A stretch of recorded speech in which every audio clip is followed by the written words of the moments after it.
These 3 Canadas are mine, and that's a wild one. So, you guys might be wondering, why are you allowing this? Well, the reason why is because my birds free range. Keeping them locked up would not be good for them. I don't have that big of an enclosure. But my birds are interacting with them all day. So instead of constantly running after them, trying to get those birds to go, I am feeding my birds supplements that are protective against anything that this bird could potentially bring into my gaggle. So what you're seeing now is my gander interacting with a wild bird over there. You try to zoom in. As you guys can see, you can barely tell the difference, if at all, outside of knowing which is which. The one on the right is mine, the one on the left is the wild one. You can probably tell that mines are a little bit more chubby because they're spoiled. I've got a couple of females over here, and they're interacting. There's no fighting happening between them. It is mating season. This is why this is happening. I've been having pairs and ganders showing up around here because, well, I've got a whole gaggle of geese that live here happily, and they announce that stuff. Canada geese will announce that stuff to the geese flying overhead, saying like, hey, this is a great spot. We got food, water, shelter. It's lovely. You should come check it out sometime. So most of the time, when these guys have been landing this year, last year, I'd be this close, they'd be flying away already. But this year, I've been able to get pretty close to them without them leaving, to the point where at one point, I had no idea there was a wild gander walking with my gaggle. And when I was herding them, I hadn't done a head count yet, getting ready for evening time, like before the sun had gone down.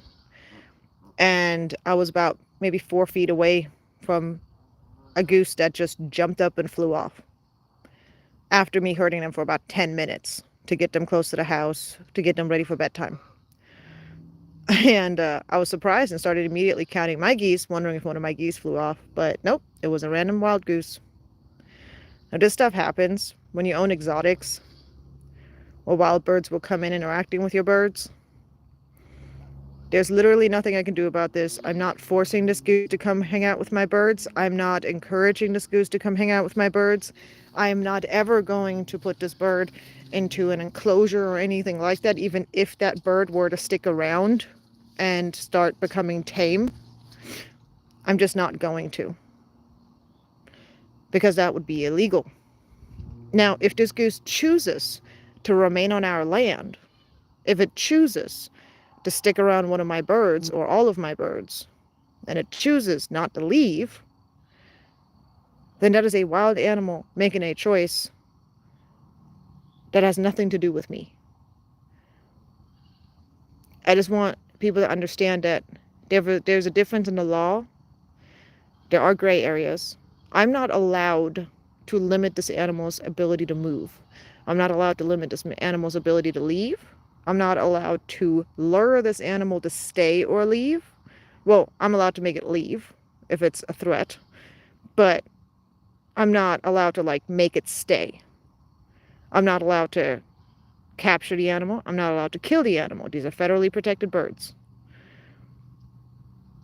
But if the animal chooses to live on my property, then that's the animal's choice. Again, like I said, as long as I don't lock it up, don't lure it to stay, don't do anything, then the animal is simply just moving about as it chooses, just like any other wild animal would do.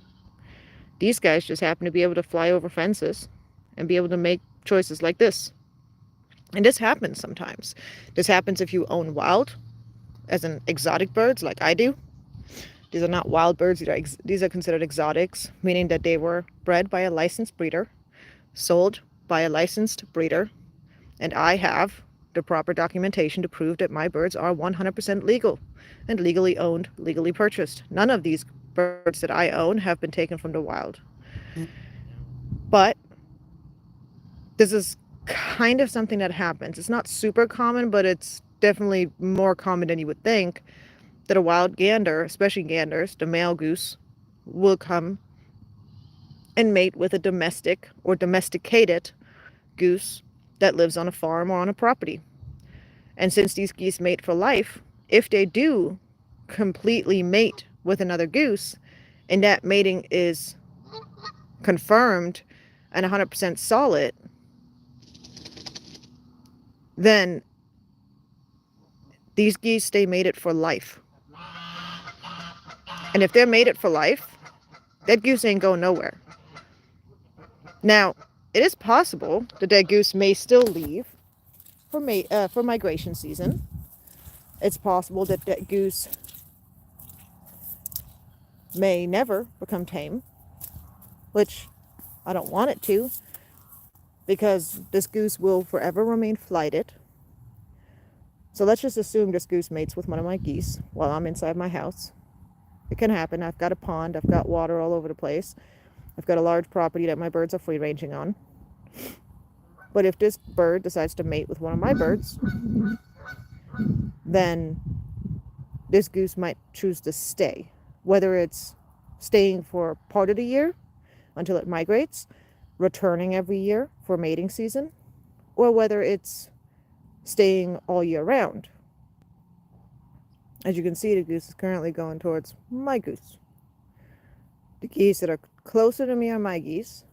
The one that's furthest away is the wild one. It's pretty skinny. Poor baby. Not really skinny. Looks fine. But mine are just chubby. Mine are just spoiled. Anyways, well, keep in mind, this goose is flying potentially hundreds, if not thousands of miles. So, throughout their lifetime. So, they're working out a lot. Mine are hanging out and eating most days, Anyways, but if that happens, then you don't want to take away flight from them, especially since these birds already had flight. A lot of birds in captivity their flight has been taken away from them by their breeders or by their owners. And you may have your opinions about that. That's fine. But flight has been taken to keep these birds safe. Some ways are invasive, some are not invasive. I'm the one that's for the non-invasive version. If you're going to take flight away, it should be done in a way where it doesn't hurt the animal. And it's not permanent. But for the wild one, I don't think it's right to take away their flight. And by the way, it's federally illegal to do so. And say if this bird were to choose to stay on my land with one of my birds, it's most likely not going to be here 24/7. It's still going to want to fly because it's been doing that its whole life. Whereas my birds have not been flying their whole life. For my birds, it's normal to hang out on the ground and forage and fly less. They don't not fly, but they don't fly like wild birds do. And so if it were to stay and it was going to fly off or go anywhere, that goose would need to know, or would need to be capable of getting away from predators. It would need to be capable of migration and all these other things. It would need to be capable of potentially foraging on who knows what if it's leaving where we are. But it is interesting to see this happening on our property, because usually we observe 2 geese out of my gaggle who are dating and mating. And in this case, it's a wild goose who's looking at technically domesticated geese of the same species. These are not domestic geese. There's a difference. They've been domesticated, but they're not domestic. I hope that makes sense. Like, you can domesticate a wolf to an extent, but they're still not a domesticated species, right?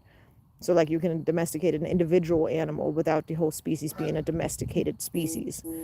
So a farm goose would be a domestic goose, meaning they are a domesticated species, whereas wild geese, like these guys, are not.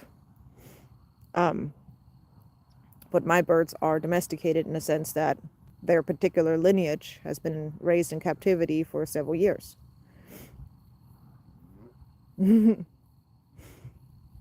wonder if he's telling him not to go close to a human because he wants to follow him and her. He wants to be with them, but he's scared of me. I'm not moving. Hi, baby. You're okay. Mm.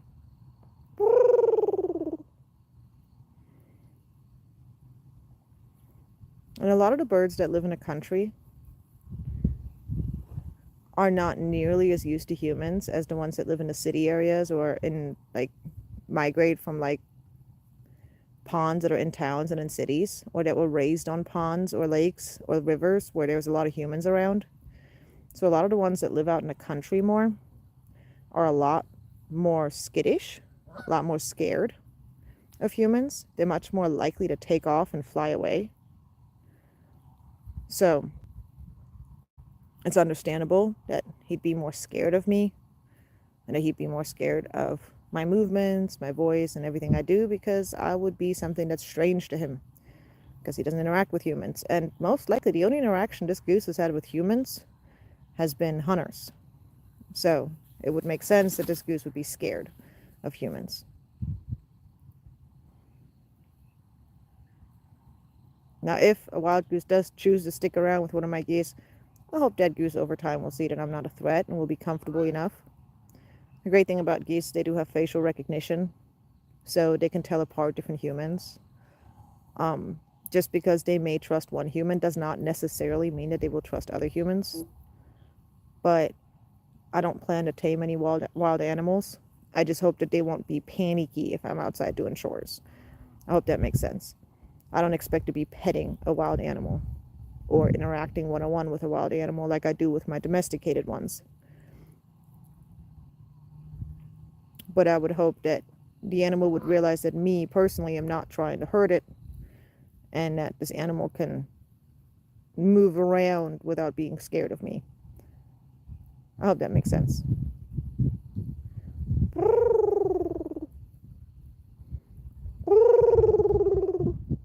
Uh-uh. Uh-uh. Come here, babies. Mm-mm-mm-mm. Guys, it's bedtime. You guys need to say night-night to your friend. And Mama's not leaving you guys out here. You guys can't fly away if there's a predator or a dog coming in. You guys need to go to a safe place in a goose coop. We got a big storm coming tonight. So, you can't be staying outside in your aviary enclosure. I'm not doing that. See, when the weather is nice, my birds have an aviary they stay in overnight that has been reinforced. And especially since we're down in Texas and it gets really hot. So I don't want to risk. Look at the comfort difference, though, by the way. Look at these two geese, the two that are mine, right here, this one and this one, are just grooming and hanging out and just completely comfortable. Whereas that one is on full alert, is watching me closely, nervous about my presence, doesn't quite know what to do about it, doesn't know how to feel about it, and most likely will fly away if I walk towards them. To me, this is an absolutely fascinating thing what's happening right now because last year, the geese, like, if I was within 2 acres of one of those wild geese, they took off. Like, they're very skittish when they're out in the country. But these guys recently, I don't know if it's because they're so determined to find a mate or if it's because of other reasons. I don't know why this guy's currently traveling alone. Nothing appears to be wrong with him. I've been observing these males that have been showing up. They don't appear to be sick or have any issues. Regardless, I'm still supplementing my birds' food to try and make sure that my birds are okay. But these guys have been landing on a neighbor's property over and over and over again, interacting with my birds from afar, and then have recently started landing on our property. And initially, I was trying to get them to not interact with my birds until I realized that really there was no point. Because they're showing up at random times all throughout the day. My birds have multiple acres to roam, and I can't always have an eye on my birds at all times 24/7. Anyways, I wanted to let you guys observe and see what's going on right now. Has the boy left yet? Nope, the one standing up straight is the wild one. Oh wait. Why? I don't know. I thought that was one of the geese still.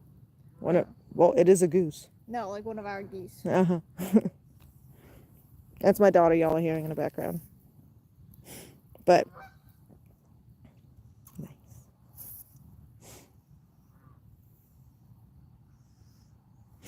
but we're not gonna have too much time to let them hang because I'm gonna have to get my geese and finish up lockup to make sure they're safe tonight. I'm allowing them currently some extra time. As you guys can see, it's already very dark. Sun's gone down. We're in Texas, so we're getting close to 9 o'clock. So these guys, you guys are past bedtime. Yes, you are. You're past your bedtime. But this gander or goose is definitely determined to interact with my birds. Come here, baby. Mm-mm-mm. I know I'm coming. What are you doing? Hi, Sarah. Hi, Sarah. Hi, baby. Uh-uh-uh. Let him go. It's okay. Why are you moving? It's not the wild goose. That's Sarah.